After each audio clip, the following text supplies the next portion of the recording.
Hey, it's Mark Lanier with your video thought for the day. Well, today I find myself on the West Coast, and it's California. It's beautiful. The weather's great. The gardeners have been out already. And as I was walking this morning and enjoying all of this, I saw these freshly trimmed hedges. And they've got a lot of them. And not everything is freshly trimmed out here. Some of it seems to need to be trimmed, but they're in the process of getting that done. And it reminds me of John chapter 15. Now, here Jesus is on his way to his crucifixion, and he knows he's headed to death, and he's got a last chance to talk and give some encouragement to his followers. And in the process of this, he tells them that God, in a sense, is a vine dresser, that God will attempt to prune vines to make them more fruitful. And it's a marvelous analogy for how God works in our lives. God is not someone who just leaves us to grow on our own.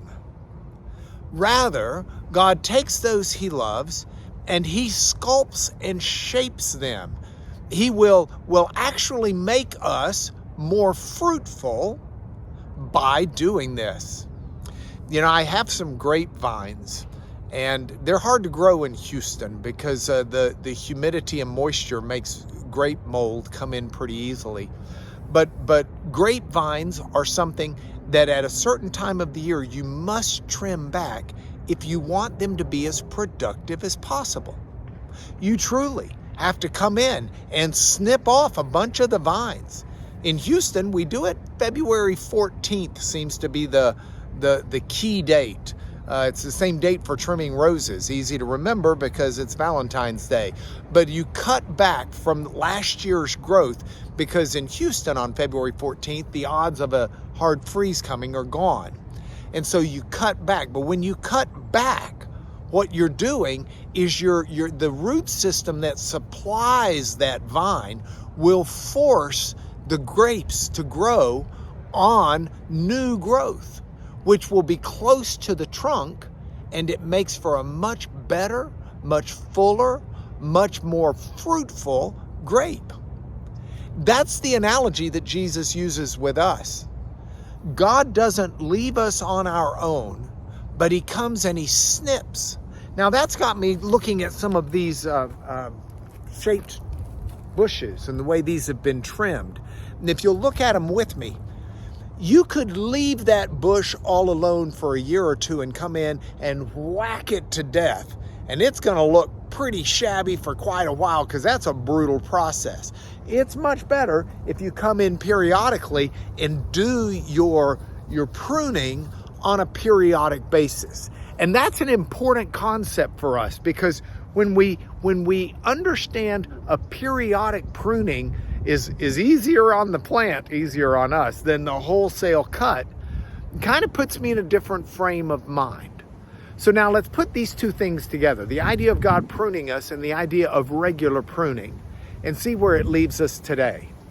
For me, it says, I want to find the areas where I'll be more productive and I'll be better because I've had trimmed out of my life those unnecessary growths, those problem growths, those things that don't belong there.